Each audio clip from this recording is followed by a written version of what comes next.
Hello everybody, I am NicoD. Today I am glad to say that I'm back with a new single board computer. So this is the most powerful ARM single board computer that I ever held in my hands. So I am very happy with it. So this is the Khadas VIM4. So this is the newer version of the Khadas VIM3. I also have got the Khadas VIM2.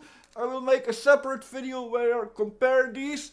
So the Khadas VIM3 has the ARM Logic A311D SoC, while this has got the ARM Logic A311D2. So the only difference in the numbering is the 2, but there is a big difference between both SoCs. So they are not compatible, which means new software has to be written for this. So this is really a crazy board if we compare it with the Khadas VIM3. So the Khadas VIM3 had 6 cores, so 2 cores A53 at 1.8 GHz and 4 A73 cores at 2.2 GHz. This also has these 4 cores at 2.2 GHz, but it now also has got 4 A53 cores clocked at 2 GHz. So that makes this a lot more powerful, but it isn't the only thing. So this one came with 2 GB or 4 GB of RAM. This only comes with 8 GB of RAM. So that is great, having 8 GB on an ARM SBC with 8 cores. So this is really the most powerful ARM CPU that I ever held in my hands. So for me this is just awesome.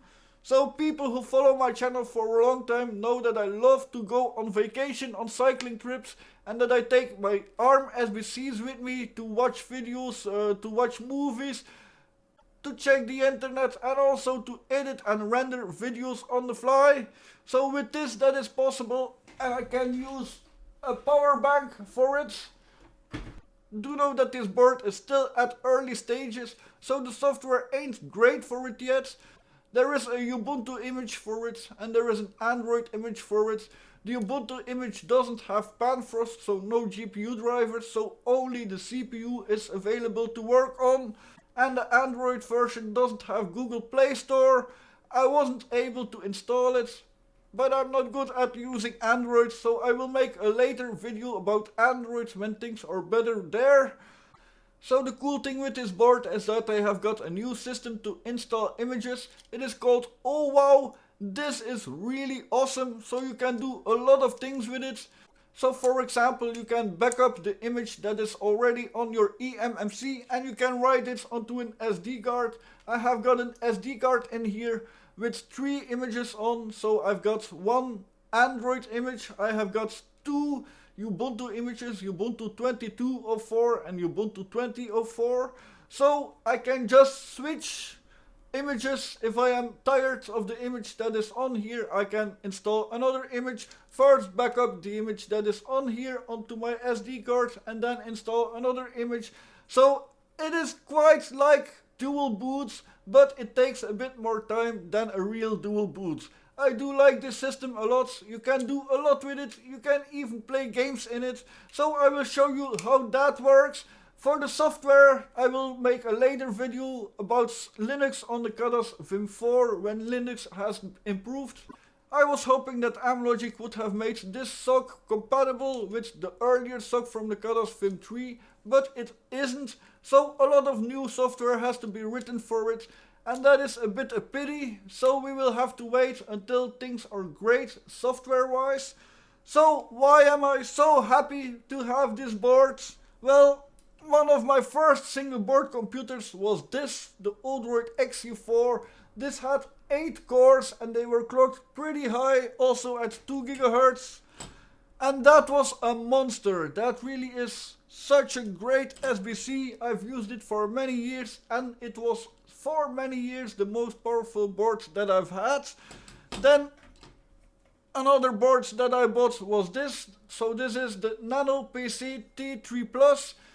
Also one of my favorite boards when it was new. So this was more powerful than the RK3399. Only the Odroid N2 Plus and the Khadas VIM4 beat this board. So this also is an 8-core board. It can be clocked to 1.6 GHz with all 8 cores. So this was really very powerful. But then for many years we didn't get any other great 8-core ARM single board computers. So I am so happy to have this board. There is also the ROG 5 coming out with the RK3588. I am waiting on that, but while I'm waiting, I can review this board. So I will show you, oh wow, how it works, how you can install new images. For now there are not many images that I can use, so I only have got the Ubuntu and Android images. So here we go! So let's first go over the specs. So I will start at the bottom left and then go clockwise. So first we see the USB 3 port. So it only has got one USB 3 port and it can give up to 1.5 amps. Then we see the gigabit Ethernet. This also works with Wake on LAN. Then the HDMI output. Then USB-C for power. So this can be powered with 5 volts up to 12 volts. Then the USB 2 port. This also can give 1.3 amps. This is really good. Then we see the power with modulation fan header. Then reset button, the function button, power button and RTC header. Then a 40-pin GPIO header. There is a digital microphone on the board. A special thing here, so this board has got HDMI input. Then we see the LED. Then programmable MCU. Then the antennas, so for Bluetooth and Wi-Fi there are 2 antennas. Current limit switch. I can already say there is no problem with the Wi-Fi and USB 3. This used to be a problem on the Khadas VIM4. Here there is no problem. And on the bottom of the board we first see the VIN, so this is an alternate way to power the board. Then we see the SD card reader. Then we see the M.2 slot. So you can have an NVMe head for it, but it doesn't fit in the case. That is a pity. I don't have any spare working NVMe drives yet, so I will have to order one to test this later on. Then on the bottom we see the MIPI CSI, again MIPI CSI, then a MIPI DSI for a display, and then a V/1 also for a display. Then the X power pads, the SPI flash, again the current limit switch, and a G sensor. So I already told you that this comes with the Amlogic A311D2, so 4 times Cortex A73 at 2.2 GHz and 4 times Cortex A53 at 2 GHz. The GPU is a Mali G52 MP8, so this compared to the Mali G52 MP4 for the Khadas VIM4 and the Odroid N2 Plus. It supports 8K hardware decoding at 24 frames a second and low latency 4K encoding 50 frames a second. So I'm not gonna read it all. The important thing is the RAM, so 8GB LPDDR4X. So this is better RAM than the Khadas VIM4 had, and it is 8GB and it is 64 bits. This is important. So the bus line is 64 bits instead of the 32-bit of the Khadas VIM4 or Odroid N2 Plus. I expect this to have a big influence when you are using the GPU. So the eMMC is an eMMC 5.1, 32GB. Wi-Fi is Wi-Fi 6. Bluetooth is Bluetooth 5.1. It is gigabit Ethernet with Wake on LAN. It has got an SD card reader, as I already said, and it has got one USB 2 port and one USB 3 port. When nothing is installed on the eMMC, it automatically boots into OWOW, but when something is installed, you have to press the middle button, you keep it pressed, and then you power it on, or you press the reset button and you keep pressed the middle button, then it will boot into OWOW.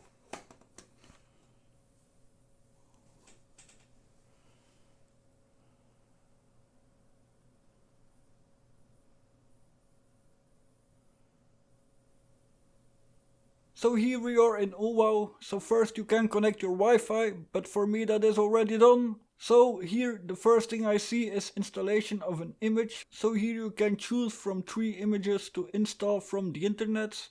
So these are only the images that are available before launch. So after launch I expect there to be a lot more. But for now I'm not gonna install any image yet. So let's go to cancel. So here we are in the main menu of OWOW. So the wizard is to install images from the internet.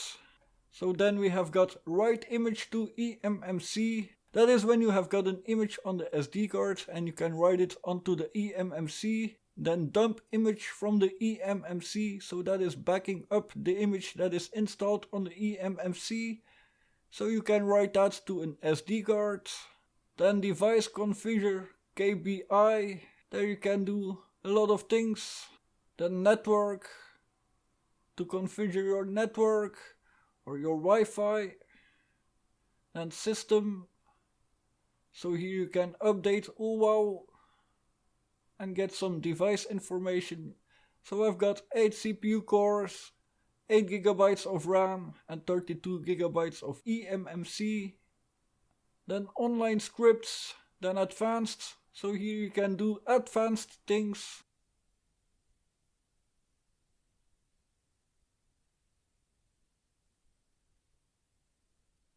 Then get fun. So here you've got a few small games. So for example here is Tetris. That is one of my favorite games of all times. So I've lost a few hours on this only.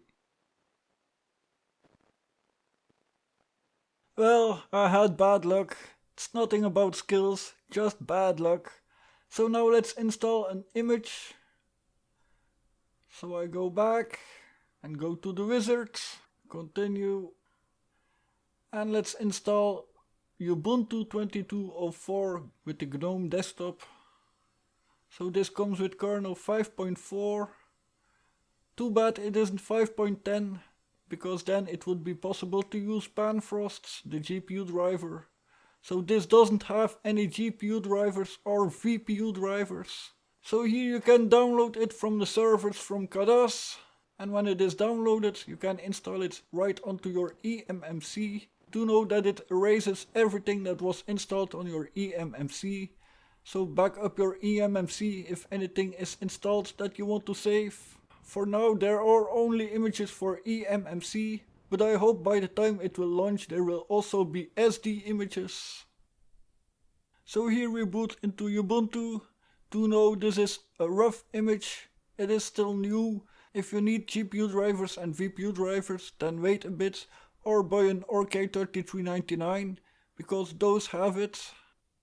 So to log in the first time, the password is Khadas. So the first thing I do is change the password. So I open a terminal, I type passwd, and the current password is Khadas, and I give it 2 times a new password. And I do the same for the root, so sudo passwd, and I also type 2 times a new password. And then I can connect my Wi-Fi. So I first did sudo apt update and sudo apt upgrade to be up to date. And then the next thing I did was install the Mati system monitor. So here you can see all 8 cores in action. So this is a lovely sight. It has been a while since I've seen this 8 cores. My PC does have 8 cores and 16 threads, but it is something else when you see it from an ARM SBC.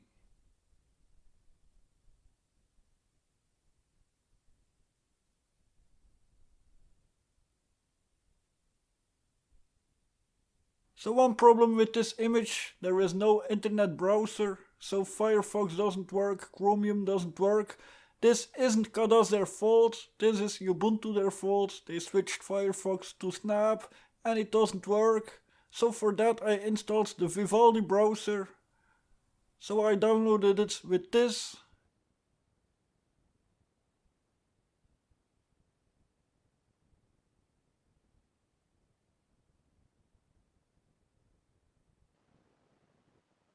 The easiest way to install it is to use GDebi, but I did it with dpkg and I had an error.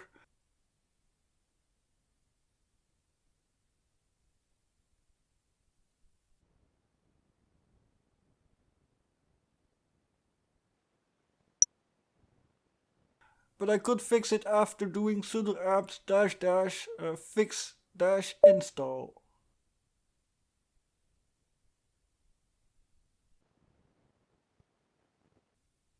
This browser does work pretty well. Even without GPU drivers or VPU drivers, you can watch video at 1080p very well, so there are no dropped frames.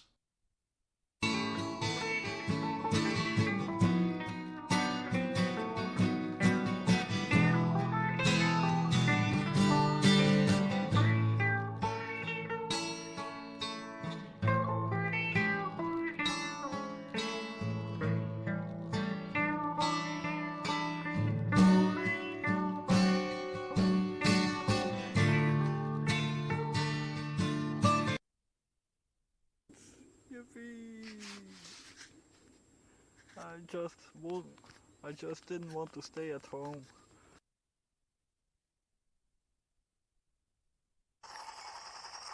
An amazing movie.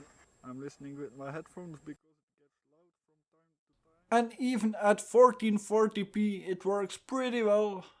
So this is all done with the CPU, so the GPU doesn't do anything and certainly no VPU.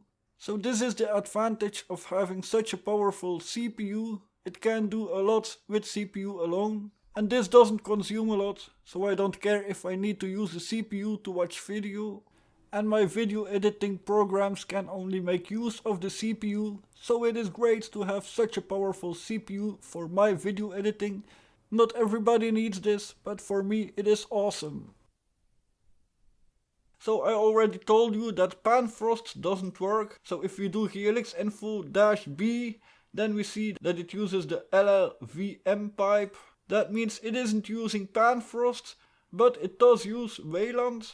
So if we do here mark 2-es2-Wayland, then we see that it is hardware accelerated and it is using the GPU for this.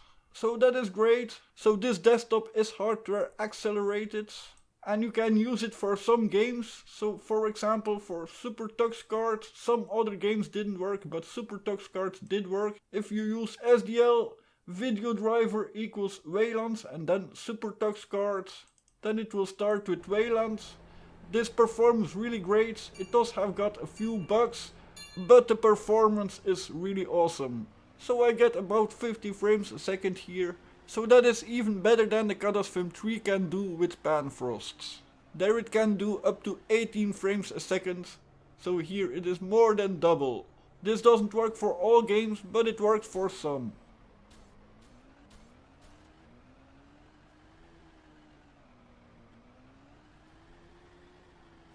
There are no VPU drivers to play videos, but that doesn't mean you cannot play videos. So here I've got a 1080p movie in H.264. So to play it I just type MPV and then the name of the video and it plays it perfect. For real video drivers that can play 4K we will have to wait a bit. Eh mais pourquoi tu me prends sur le con là? Tu crois que tu vas baiser Simeon? Y'a personne qui baise Simeon, t'entends? Voilà, le père de Archibald El Mahmoud, qui n'est autre que vous.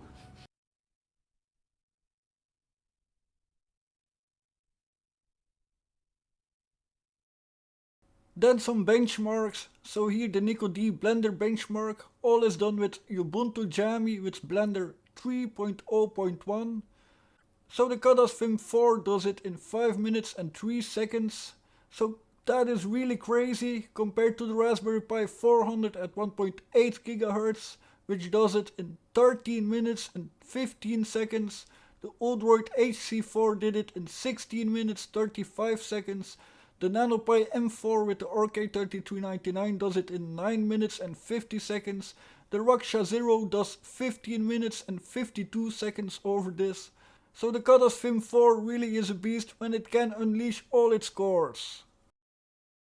Then the same benchmark but done on Ubuntu Vocal with Blender 2.8.2. So the Khadas VIM3 does this in 9 minutes 42 seconds. The Khadas VIM4 does this in 7 minutes and 22 seconds. And my old Intel i5 2500K did this in 4 minutes and 10 seconds. So the Khadas VIM4 is closing down on the 10-year-old x86 PC. But it ain't there yet. To know that my old PC was consuming 200 watts while doing this, while the Khadas VIM4 consumes 7 watts while doing this. So it doesn't consume more than the Khadas VIM3 and it is about 20% more powerful. While in idle it only consumes 3 watts. And here the 7-zip results. So I only look at the small cores, but if we look at all cores, it also shows it is very powerful. It even beats my old i5 2500K here with 7-zip. So the single core performance is the best of all ARM single board computers. So it has got 2407 on the big cores, 1850 on the small cores. So that is better than the Khadas VIM3, while it has 2 more cores. So compared to the RK3399 of the NanoPi M4, it also outperforms it amazingly. This is at the default clocks. The NanoPi M4 can be clocked to 2 GHz, then it would get 2000 with the big cores, but it still doesn't come close to the Khadas VIM4. Then the Raspberry Pi 400 with an overclock of 2 GHz, it gets 2000 with the big cores single core and 8171 with all cores. So the Khadas VIM4 is about 2 times as powerful as the Raspberry Pi 400. So it is pretty amazing. This CPU is really very powerful. I do wonder how it compares with the RK3588, but I don't have it yet, so I cannot compare it. Then the transfer speeds. So the Emmc is pretty fast. So the read is 179 megabytes a second and the write is 173 megabytes a second. The access time is 0.17 milliseconds. So this is important for small files. So the SD card reader is 80 megabytes a second. This is pretty fast. And the write is 32 megabytes a second. So the access time is 0.35 milliseconds. This is with a SanDisk Extreme of 128 gigabytes. And then the USB 3 is a bit lacking. So this is 321 megabytes a second read and 286 megabytes a second write. So this isn't very good. I think I remember this was the same on the Khadas VIM3. So the USB 3 isn't very fast. I wasn't able to test the NVMe since none of my NVMe drives work, or the working ones are all in my PC. Now you can use the USB 3 and the NVMe at the same time, so that is very good. I'm gonna order an NVMe drive. Please become a Patreon if you want to support me, because this costs money. I will make a lot more videos about the Khadas VIM4. For me this is really a perfect board.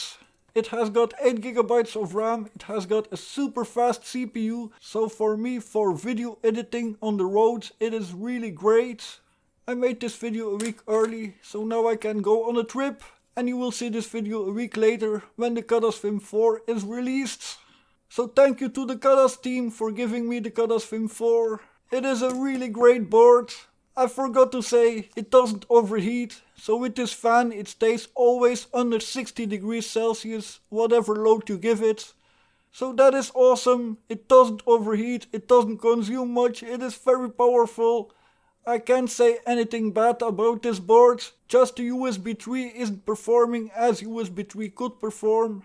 So this board is great to use as a TV box, it is great to use as a light server, it is great for light desktop tasks, but it doesn't have GPU drivers yet, so it is waiting for it to be mainlined.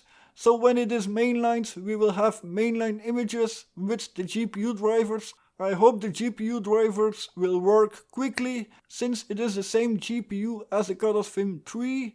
Now on the Khadas VIM3 the GPU drivers work pretty well with kernel 5.17. So that will be it. The video is already so long. So thank you all for watching. Please like the video, subscribe to my channel. See you all later. Bye.